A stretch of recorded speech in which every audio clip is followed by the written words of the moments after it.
All right, hello, my good people. This is a live reaction from the Between the Lines podcast, and this is Between the Lines. They do an interview on prisoners that are doing life sentences in prison. Um, very well spoken brothers that are in the circle of doing positive in amongst their prison time that they're doing right now. At the time, this guy he's actually out of jail right now, and he's a part of the LWAP community, which is life without parole. But he had a life sentence with 19 years, and he's out right now. So this can give you an idea on how good he did in prison. And um, this interview was near and dear to my heart because this is a young brother that me and a lot of my friends hung around with before, like in the younger days.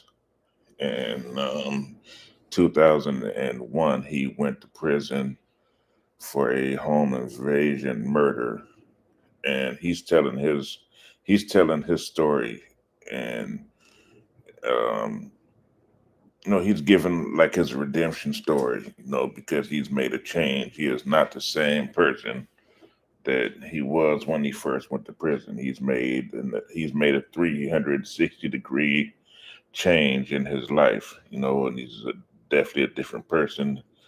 He's about prison reform. He's about um, changing his life 100%, and he's out and he's doing well and he's trying to get his stuff together. So um, it brings me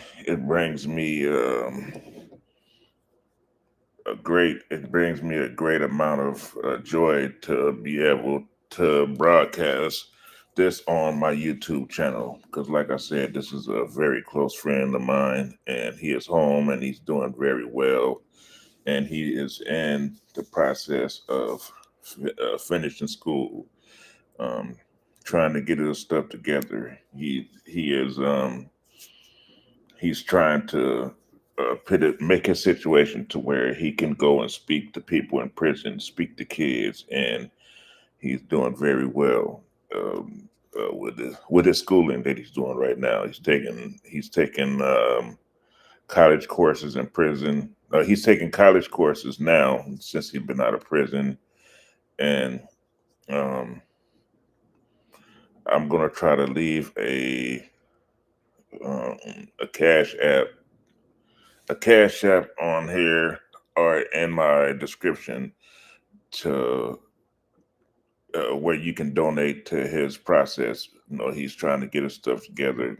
He needs help to further his to further the things that he's doing right now. As far as being able to speak to people about making a change in his life and finishing school and stuff like that. And we all know that that's not a cheap process, man. So I'm gonna leave I'm gonna leave a cash app in the description so you guys can donate to his process, man. He's really trying to get it together, everybody. So no, this isn't ex-con who's out here still trying to get in trouble, and doing bad things and trying to fool the people. He's really out here trying to make a change, a 360-degree change, and he's doing a well job at it.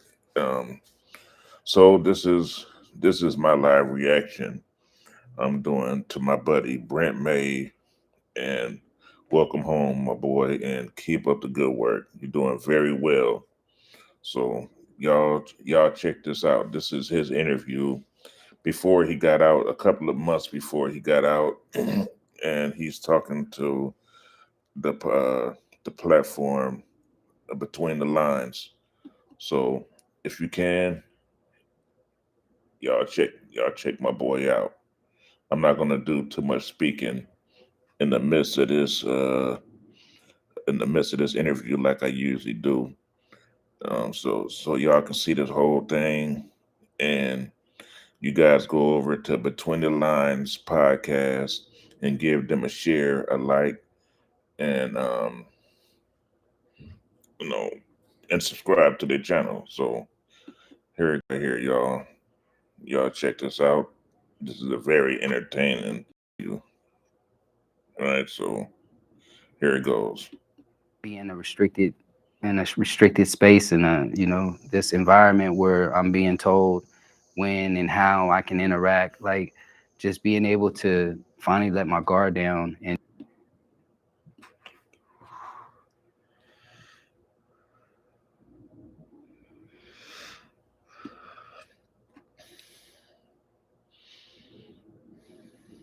I'm in prison for a home invasion, murder, robbery. I was hustling. I was a hustler. I used to sell weed. So we committed this robbery during the died, and ultimately I was found guilty and sentenced to life without parole plus 19 years 4 months. Thank you for being in Between the Lines with us. It's so nice to meet you, Brett May. Nice I to just meet want you. to spend this time to get to know you and to know your journey and to see how you're feeling today. Great.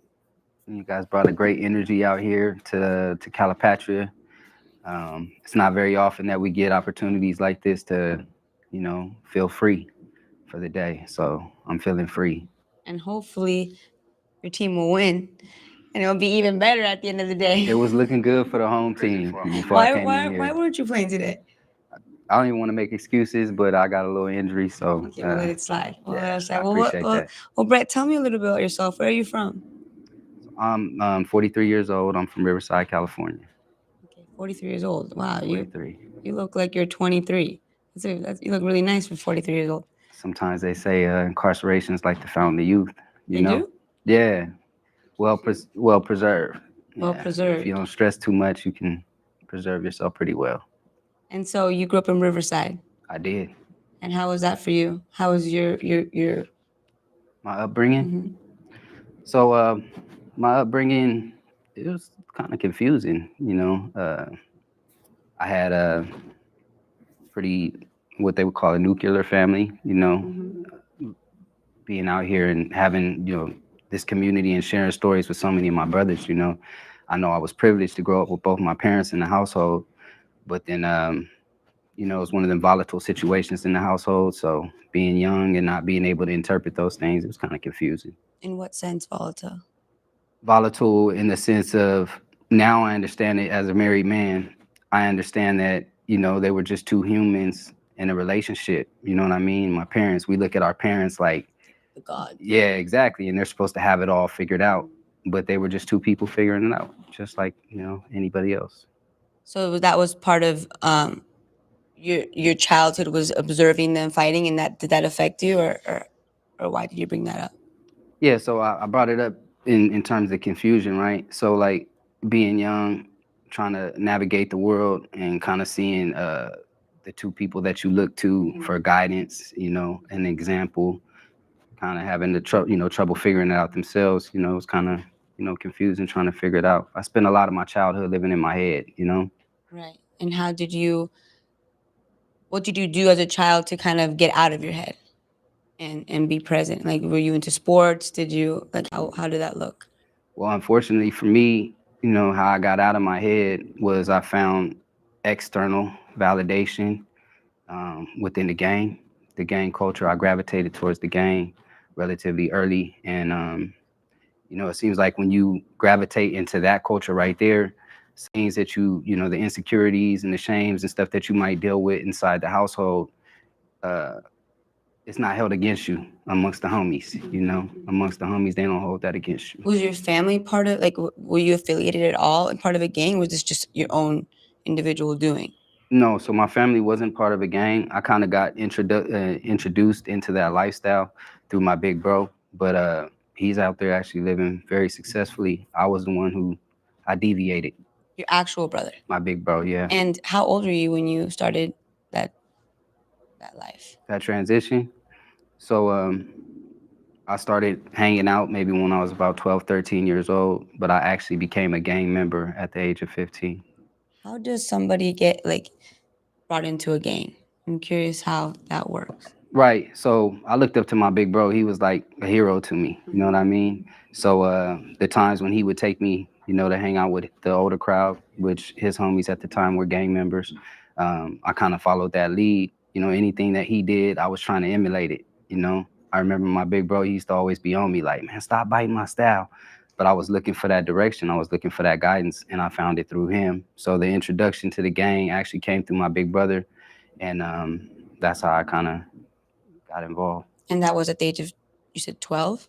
So 12, 13, I was hanging out. 15 years old, I was officially a gang member. And how do you become an official gang member? Get put on.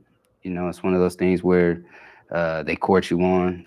A few people test your heart by you fight 2, 3 people at one time, and that's how you officially get put on. Really? Within the gang? Within the gang. Okay, so it's like an initiation into It's the like gang. an initiation, exactly. And then you're in.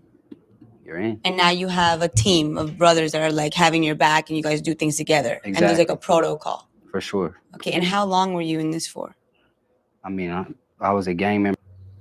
I knew bro as a youngster, man, and even though he was a gang member, he was very smart, and resilient and we all hung around a circle of people that all loved each other, man. We all looked out for each other. We all came together to hang out at a certain apartment complex. My brother, one of my other boys, Jamon and Calvin, they had an apartment on Magnolia, and we all gathered over there. We all respected his mom. Brett, look at him. He's young. He's young here. He always looked young, and he was always smart. He was always studying, reading. And he always had positive things. He was always in the positive circle. Trying to do the right thing. That's why this situation kind of surprised me. And this brother's a good brother, man, and that's why I support him 150%, because I know he's going to get out and he's going to make the people in prison as well as the people on the street proud of him. You know what I'm saying? And so far he's been out probably less than a month, 2 months, and he's making big. He's doing big things right now toward his future. To help him, to help him do his thing, man. As far as working, going to school, and getting all of this stuff taken care of in 60 days, he's probably done more than a person that's been out for like 5 or 6 months. So yeah, man, support this dude. I'm gonna try to see if I can find his Cash App to leave in the description so people can donate to his process. But yeah, y'all continue to check this out, man. This guy is gonna make the world proud. At the rate that he's going, man, he's doing a lot for his community and his family to make them proud. So yeah, y'all check this out. Remember all the way until, all through my prison life up until about 2016 when I officially stepped away. And how can you tell us a little bit about your journey of the reason you got into prison in the first place? Okay. So prison for a home invasion, murder, robbery.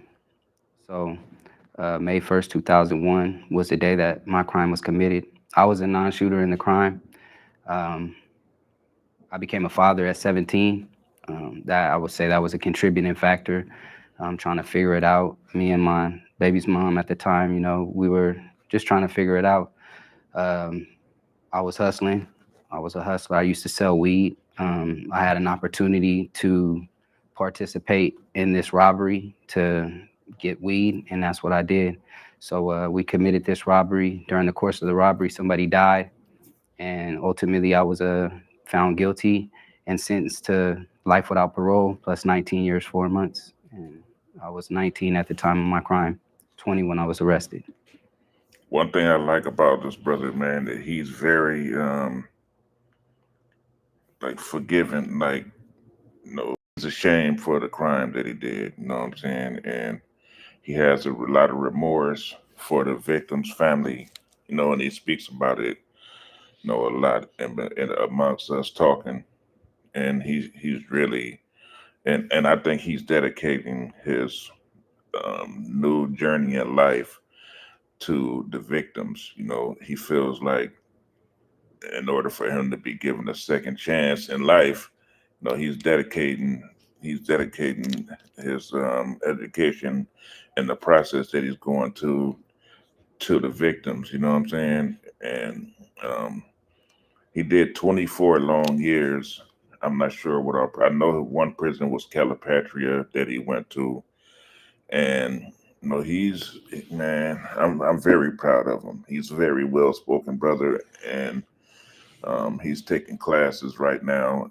And I don't want to say what school he goes to. I'm not sure if he wants me to say that, but he's going to school. He's taking classes, and um, his turnaround has been 360. But y'all finish checking us out because this guy. When I seen this, it almost brought me to tears because um, a crime was committed, but it makes you feel like he didn't deserve to be where he was at. You know, it feels good to support this guy. How was that moment for you? Man, it was like the ground completely coming from under your feet. You know what I mean? You're involved in a lifestyle where you got to be, you're trying to be tough, where you got hard. So I came into this system trying to prove myself strong, but internally, it was it's life without parole. Essentially what that means is death by incarceration. Life without parole means that unlike your 25 to life or 15 to life counterparts who have an opportunity to go to the board at some point, you come into the system knowing that the only way you're going to go out is in a bag, So that was heavy. And you were a dad. And I was a dad. And you're so young. You had your whole life ahead of you. So Absolutely. What was that like coming in? And it wasn't something you weren't in and out before that. No, this was actually my first crime. First commitment. No juvenile history whatsoever. First crime, immediately get the biggest penalty that you can get short of the death penalty. And so you had remorse at the beginning. Like you weren't like angry about it. You're kind of already like, okay, well. He's had remorse, man. The times that I talked to him in prison, he was very sorry for the crime that he was involved in. And, like you said, he wasn't the one who pulled the trigger. And that event in his life changed his whole life, you know what I mean? And, all in one day. And at the time he had a kid. His kid is like 27 now, and he's grown. He's even remorseful about missing most of his son's life, you know what I'm saying? Being incarcerated. But this guy is very well spoken, and I'm proud to be able to do this live reaction to somebody that I know. I know he's a good person, and I know that he's trying to do the right thing, and I'm very proud of him as a friend. You know what I mean? I'm not gonna say I had remorse at the beginning. In the beginning, I knew that from that bullet went off in that room, and I saw one of my eyes. I knew like life was gonna change forever. I knew that. Unfortunately, especially being the fact that I wasn't the actual trigger man, I was able to put a little distance between myself and the actual act, if that makes any sense. Kind of in terms of not being able to take full responsibility. I was... Right. You're like, oh, I didn't do it. Yeah, I justified it in saying that, well, I wasn't the actual shooter, but I was one of the ones who was instrumental in getting the whole thing started. So essentially, like, if it wasn't for me, it never wouldn't have happened. So I hold myself fully responsible, fully accountable now. But at the time, remorse, I wouldn't say I was remorseful in the beginning. I felt bad for what I done. You know, I knew that what I had done was wrong, but I was so focused on coming to prison and living up to this reputation that I had created for myself that remorse wasn't something that came. Remorse came with responsibility, and that came later. And what was your reputation that you were trying to uphold? My reputation at the time was that, you know, anything going on, I'm with it. You know, at that The first part of being remorseful is admitting your crime and admitting that you're wrong. And we see that he's very remorseful. You know, it takes a lot to admit that you're wrong. You know what I mean? And no, we got to give him a thumbs up for that. You know what I mean? And give him a pat on his back for that, because this type of situation isn't easy at all. And to be able to jump in front of a camera and speak and have remorse for the victims, it ain't easy. I think this is a part of healing for him. And he's doing a great job at it so far. And everybody continue to watch, please. point in time, you know, I would have done anything, including kill for my neighborhood. So that's what the reputation was. And now it's in like, when you say that you would do anything for your neighborhood, how do you feel about that now? Those words now, even kill, you said. Like, how does that make you feel? Like, is your neighborhood, would they do anything for you? No, it makes me feel sad. It makes me feel sad because, you know, the lifestyle that I live now, I try to be the example for, you know, the example that somebody like me needed at that time.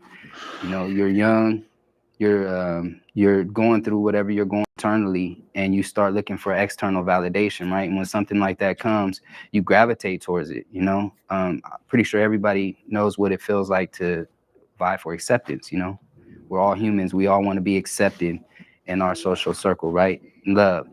And when you get that validation, you know, it's almost like you're being conditioned. You know, the more I fought, the more I was praised. You know, the more reckless of an act that I committed, the more love I was given. You know, so it's almost like you're being conditioned. And I bought 100% into that lifestyle. You know what I mean? That belief system. Yeah, you're getting love for all the wrong things. Absolutely. And you think it's the right thing. Yeah. Absolutely. So then when you got into prison, you just started your journey and you were still trying to upkeep your reputation. And what was the thing or the moment that broke you open? Was there ever a moment that you got on your knees and you're like, I don't want to do this anymore, or anything like that? So I think it happens over time, right? In prison, we call that the aha moment. Like when you have that aha moment where your turning point comes in, right? And for me, it was more or less a accumulation of things, right? I can't. This dude is a well-spoken brother, man, and for all the people out there that if you want to hire this guy for speaking arrangements, he's already started doing like speaking arrangements. He's being prepared to go to prisons and speak, like juvenile hall, schools, and stuff like that. And no, he's trying to get his schooling down right now. He's taking a lot of classes. I'm not sure if he wants me to speak on what kind of classes he's taking right now, but he's taking classes, and he's preparing to make his life 100% better. Because at our age, we're in the fourth quarter. And he feels like this part of his life, he wants to make. He wants to make the right decisions in his life right now, and he's dedicating that to his victims. So I'm gonna leave. I'm gonna leave a cash app in the description, man. Um, if y'all want to help this brother out and help his, his journey, I'm gonna leave a cash app in this video so you guys can donate to his cause. So, thank you. I can't peg it on one specific instance. Like when such and such died. And it made me think, like, for me, I got tired of my actions being tied to, you know, my homies. Like, if I was doing and they did the wrong thing, you know, I was tied to it. I had to be involved. So being trapped in a cycle of destruction, you know, on this yard, the decisions that everybody else was making, I was tied to those decisions. I started actually looking at it. One of my homeboys had a fight, and I kind of got involved with the fight, and I ended up breaking my hand in that fight. I saw my wife at the next visit, and she looked at me and she was like, you know, baby, at what point in time do you get to put us first? And it's a simple question. And at the time, I didn't really have an answer for it. I had to kind of like really sit and think, like, damn, like at what point in time do I put my family first? So I think at that point, I actually started looking, instead of looking and observing my social circle for my safety and my security, and just, you know, just being 10 toes down, as we would call it, and just paying attention to your surrounding. I started actually looking like at the motives, you know, and actually examining my own motives too. You know, nobody involved had one another's. Um, I used to talk to his brothers from jail, and every time I talked to him, you know, he was in there taking classes. He was in there trying to do the right thing, and I appreciate this dude, man, because he uplifted me from prison. I was going through a lot of my medical issues, and you know, he spoke to me from prison, and you know, he made me feel good about the time he was doing, that he was doing the right thing from prison, and you know, trying to get it together. And I'm I'm happy he's out, and he's working toward his future right now, the rest of his future right now, and he's making his family proud of him. You know what I mean? And we don't look over. He doesn't look over the his crime, and he doesn't forget the victims. You know, he's dedicating his cause to the victims. You know, he feels like if he fails in his path to try to get his stuff together, he's gonna fail. He's failing his victims. So yeah, man, I'm very proud of this dude, man. And is I've been waiting a couple of days to actually do this reaction, and like I say, I'm proud of him, and I wish him nothing but total success. So yeah, man, everybody keep watching. Best interests at heart. And then I also realized that I was dimming my light. I was kind of making myself small to exist in other people's shadows. So I got to a point where I was no longer kind of like suppressing those thoughts or pushing them down. I started internalizing them, and that's what made me like really start looking around like, dang, I got to do something different, you know? And how did you have a guide, or did you have a mentor? Did you have anyone to like, or was this a self sobering moments that you had that you were like, I'm not going to engage in that. I'm not going to be part of that group. Or did you have people that helped inspire you into this new version of yourself?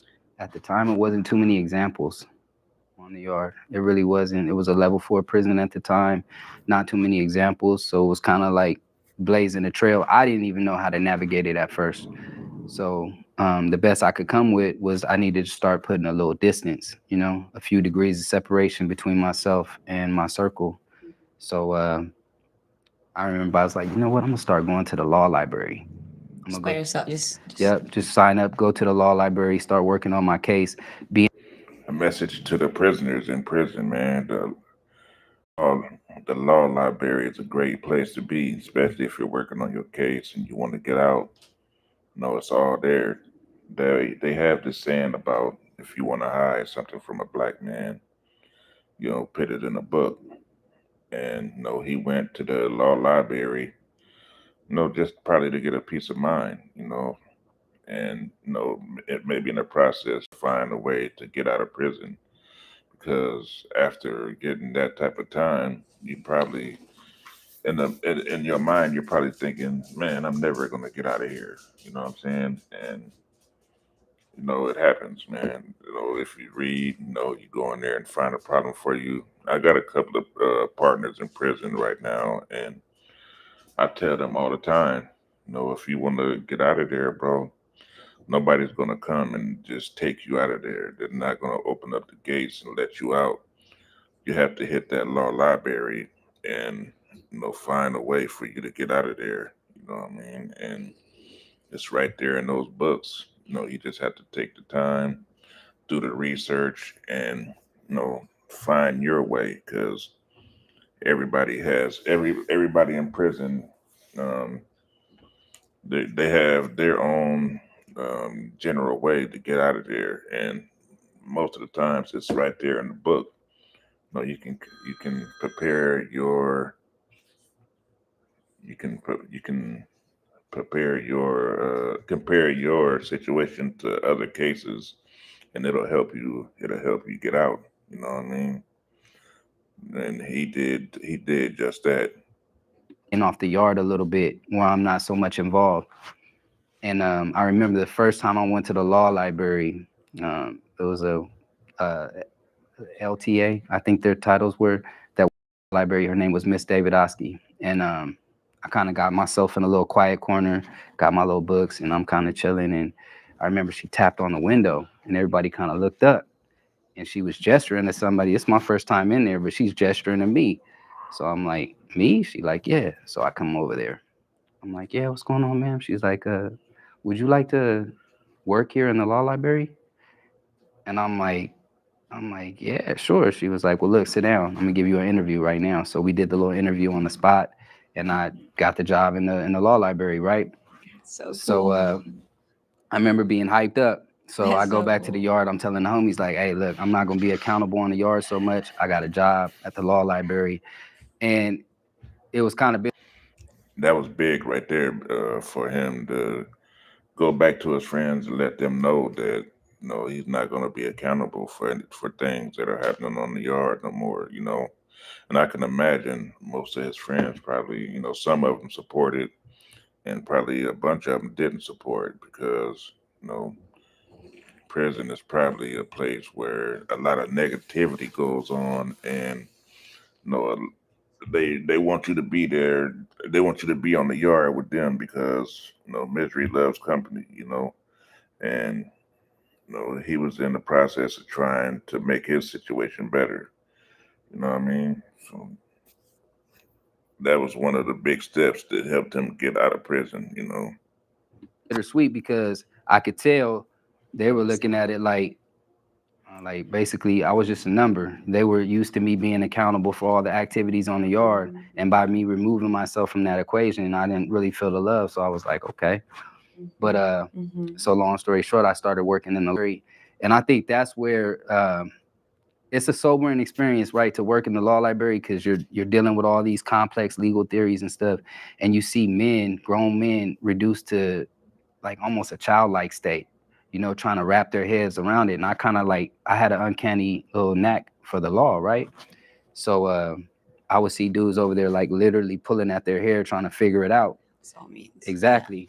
So like I said, I kind of took to it. So I was able to take some of them complex theories and break it down and give it to them in a way that it makes sense to us. You know what I mean? That's amazing. Thank you. And I would say that was like my first ministry, so to speak. Like that's when I found my purpose as far as serving others.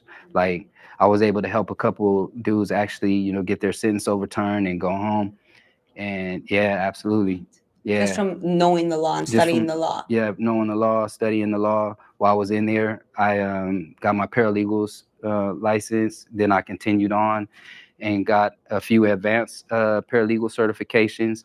And I would use that skill set to help the brothers, and it was super fulfilling. And that's where I found my passion right And there. that was how long ago? That was in 2015. And so you're already almost 10 years in on this, right? So 2015 when you started the law library. yeah, I started the law And library. you kind of had your epiphany and your change of service. I think him working at the law library was a big part of him being able to come home. That gave him the idea to start making a real turnaround in his case or whatever. It made people support. It made people believe in what he was doing, and I think that really helped him out a lot. Right. And now, where are you at now with that? So it kind of transitioned. So it started with the law. Um, I worked in the law library for about 5 years, right? I was assigned, I got unassigned, got reassigned, and I was given an opportunity to work in the program office as a captain's clerk. And in there, I was able to kind of rub shoulders a little bit more with the administration. As I mentioned to you, as an LWAP at the time, because I'm no longer an LWAP. What is an LWAP? LWAP, life without the possibility of parole. Remember LWAP, what I okay. told you, death by Yes, incarceration? yes. Right. So as an LWAP, I was rubbing shoulders with the administration, and I was able to work with some of my LWAP counterparts, and we started a group, a community for the LWAPs on the yard, and it's called the LWAP Alliance Group, and it was a community of like about 40 of us at the time, and I kind of like just threw myself feet first into that, and that was like the next part of my journey. And what is the LWAP Alliance? What do you guys do there, or what? So the LWAP Alliance, it's almost like a self-help community. Like if you're an alcoholic, how you would go to AA and you're going to be in a group full of alcoholics and you guys kind of like learn from each other's experiences. The LWAP Alliance group, we have a curriculum and it helps you learn insight and take responsibility. I see somebody in the chat said, how can I support him? I'm gonna try to see if I can get his Cash App, and I'm gonna try to see if I can put it in the description in this video. If not, we'll figure it out. Over your crime and things of that nature. But for me, it was more like a community, it was for us, by us type situation. Like as an LWAP, you deal with a lot of the things in life that everybody else out there in the world deals with, like losing a loved one, right? But grieving in here is different than grieving out there. So I might be in here with a few of my brothers who know what it feels like to lose a mom or know what it feels like to lose a pops, and being able to draw from their experiences and draw strength from each other. So you said you're a former LWAP. Now I am a former LWAP. How does that happen? So it can happen a number of ways. For an LWAP, pretty much if there's not a change in law or you're not able to do some type of appeal to get your LWAP overturned, the only way that you can being able to get the life sentence lifted off of your off of your name, it actually takes a lot of work, and he did the work. For one, you have to stay out of trouble and get no write-ups, and stay out of the way pretty much, and that's what he did. And it started off, I believe, working in the law library. That helped him out. That helped him out a lot. Helped his his process 100%. You know what I mean? And I think that was like the beginning right there of getting that LWAP took off first, and that helped him out the most, I believe. Because I believe after he got the LWAP took off, he had like a couple of months left, like 4 months left. get your LWAP off is through the governor. It's called a commutation, right? Most people know of like a pardon, like maybe the presidential pardon or something like that. But on a state level, it happens through called a commutation. And all it is, it's a little application that you fill out, and that asks you, I think it's maybe 4 or 5 questions on there. But in that 4 or 5 questions, you need to basically like put yourself on paper, put yourself and your journey on paper.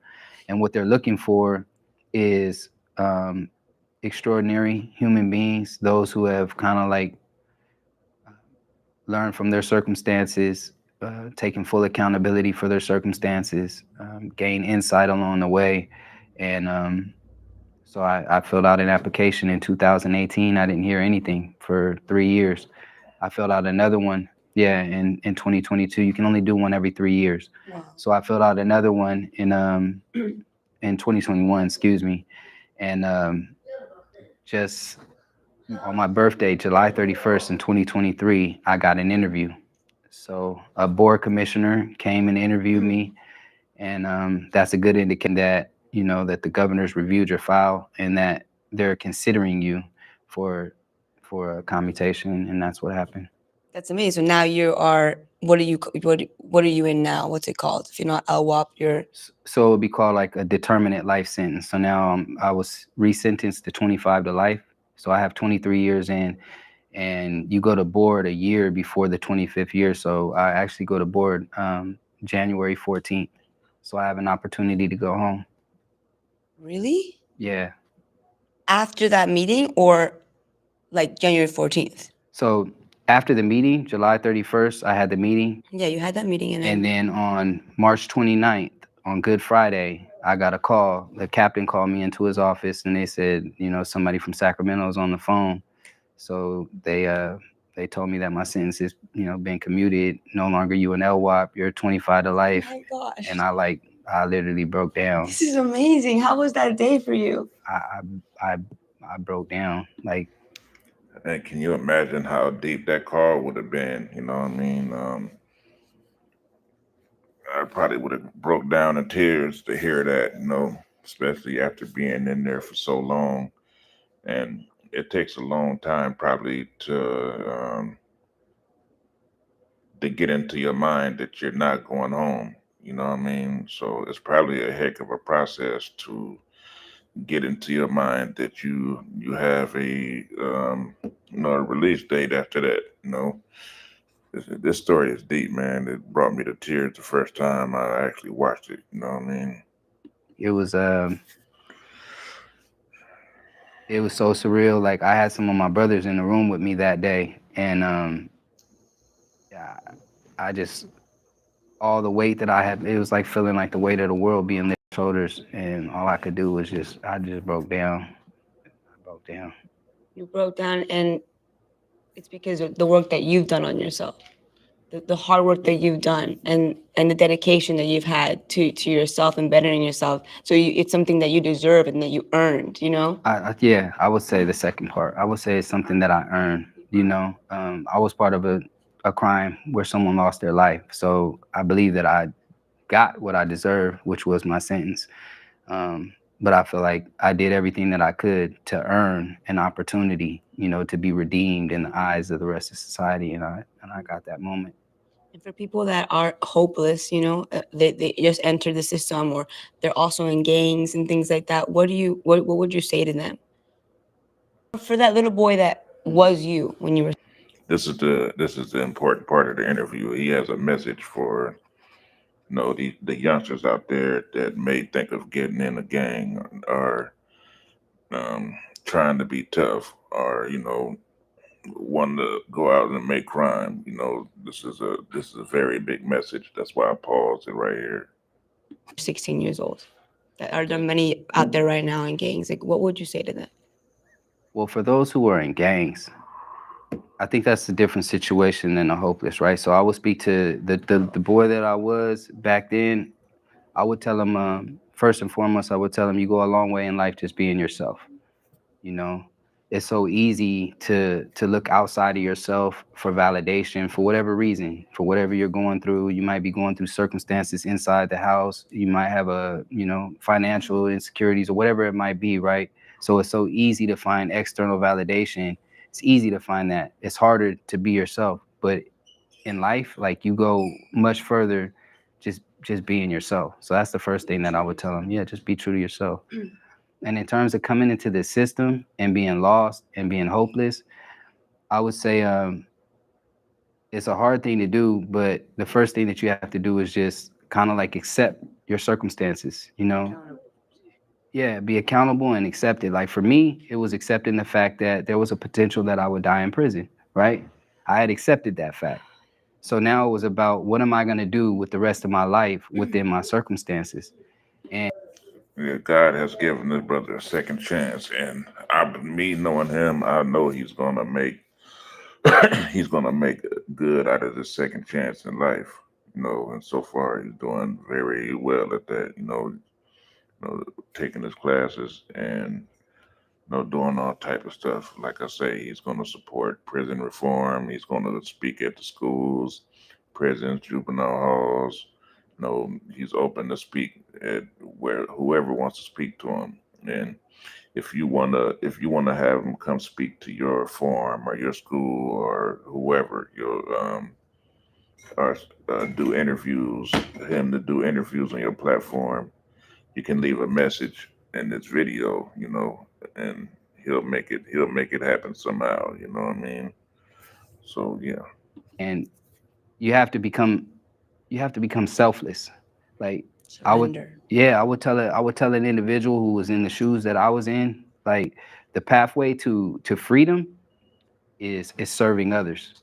Like you find internal freedom down the pathway of service. And like if you get lost in helping other individuals and lost in others' lives, then ultimately somehow it's like the gravitational pull or whatever, it just ultimately comes back to you. Yeah, you pay it forward and it comes back tenfold. Absolutely. And I'm just curious, you got married in prison? I did. Can you tell me a little bit about that and how that works? Like how did you find a Okay, so wife?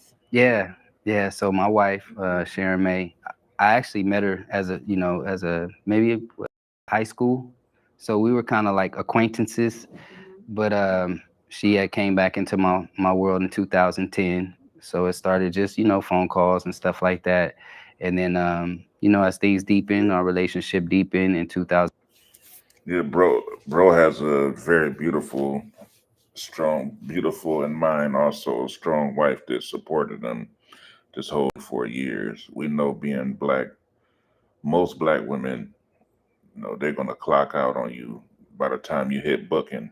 But this beautiful woman supported him his whole 24 years in prison, and she still has his back. She still continues to support. She's probably, besides his parents, um, they're probably his biggest support system. You know what I'm saying? And they continue to support. And they love his brother because they know that he was just in a situation, that went bad. He's always been a good person, a well spoken person that inspired a lot of people. You know what I'm saying? And no, good dude, man. And I support 190, 100, and 200%. 2013, I asked her to be my wife, and there's actually a process where you get with the county that you're in and get a marriage, stuff like that, and they do the actual ceremony inside the visiting room. So on July 5th, 2014, we got married. So I've been married for 10 years. And what made you want to get married? What to you is the importance of having a wife? Companionship. At first, I was kind of against the idea. For one, I didn't feel like there was a woman out there in the world that would be able to. I didn't want a jailhouse relationship, so to speak, where, okay, you do whatever you do out there in the streets just as long as you hold me down. I wasn't interested in that. I wanted real companionship, real friendship. And as an LWAP, I kind of felt like it would be selfish, like I would be an anchor, tying her to an anchor and holding her down. And it was actually her asking me the questions like, well, what about what I want?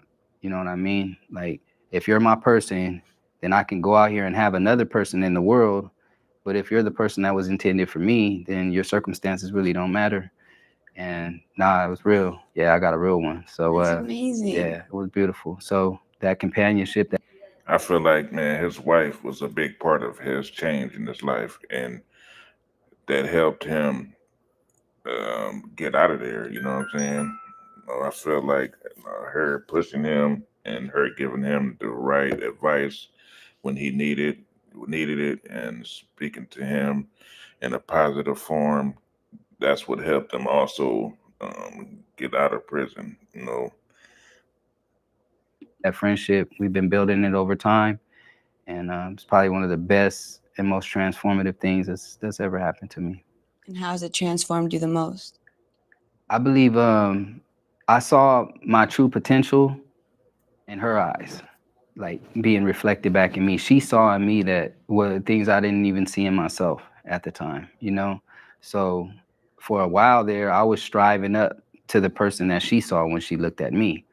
And then once I started actually stepping into myself, I kind of like learned how capable of an individual I actually was, and so I saw my true potential in her.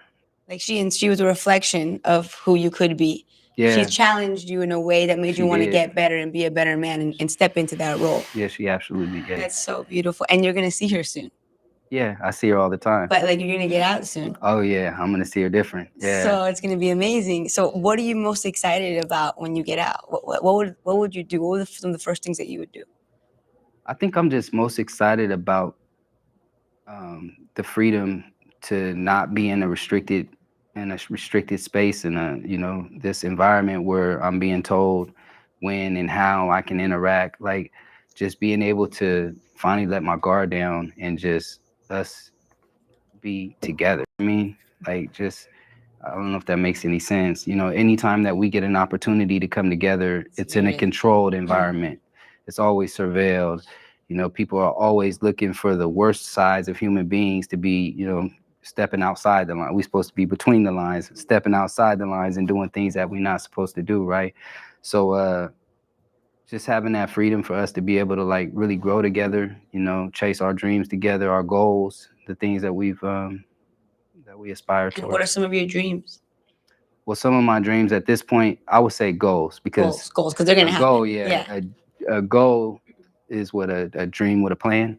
Yes. So my goals, I want to get out there and work with the Reintegration Academy. So that's a guy named Dr. Renford Reese, Cal Poly Pomona professor, and he creates opportunities for formerly incarcerated people, which I will be a formerly incarcerated person at that point. And I want to come back into these environments and create opportunities for people who were in the situations that I was in, And lastly, you seem really at peace. Like even though there's a lot more coming and there's a lot that you've been through, how do you maintain your peace in a place like this? That's a good question. I maintain my peace by maximizing the things that I have control over and then surrendering the things that I don't. You know what I mean? Like, I know that there's only so many things that are within my control. Those things that are within my control, I try to maximize them. Anything outside of that, I'm going to give it to God. Mhm. That's how I keep my peace.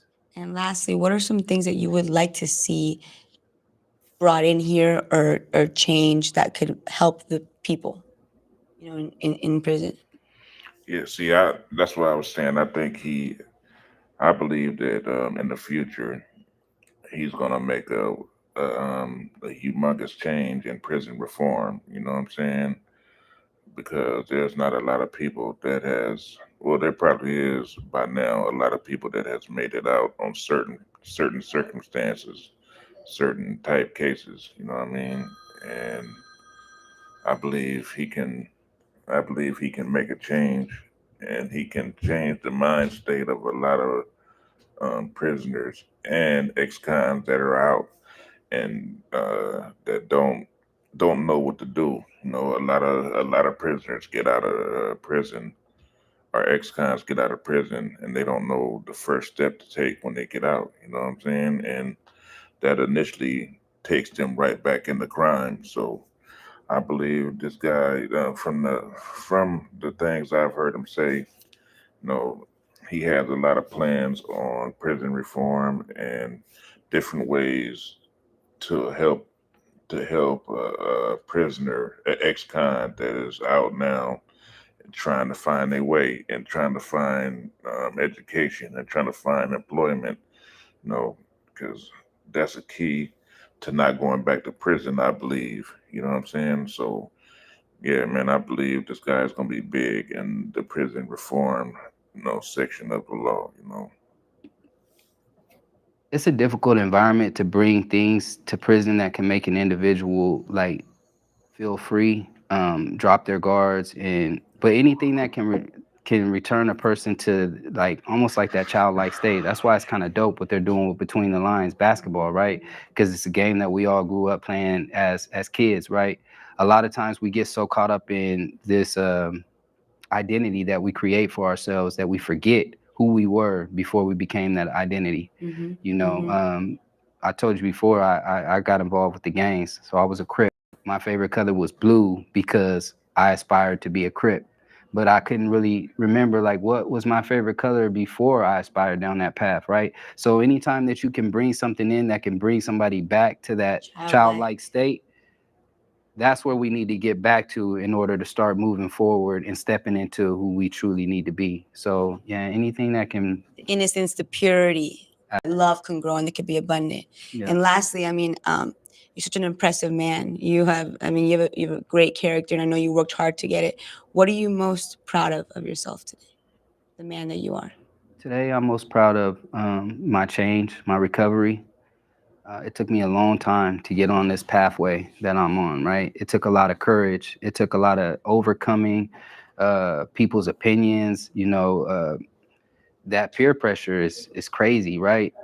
Wanting to be accepted, to be able to step out and stand on my own too as a man, as an individual. So at this point, I'm a whole and healthy man, and that's something that you know you can't buy, can't replicate it, can't duplicate it. It's something that you actually have to go to through the process to become that. Um, I'm proud of being a father and a husband, and those things mean the world to me. The relationships that I've been able to create with my family, at one point in time, my relationships were kind of volatile, but now I have strong bonds with my family, and those are like some of the most important things to me. Well, thank you, Brett, so much for your time, for your inspiration, for your story. And I know it's going to impact so many people who get the chance to watch this and get to know you and the incredible man. All right, y'all. This platform is Between the Lines, and they support ex-cons and cons in prison that are trying to make a change and trying to figure it out, and trying to get trying to get their way out of prison and live successful out of prison. So y'all go and subscribe to Between the Lines and give her a thumbs up, a share, and a subscribe. I mean, this this was uh this was a pretty good interview that almost brought tears to my eyes. Especially being that this is a friend of mine.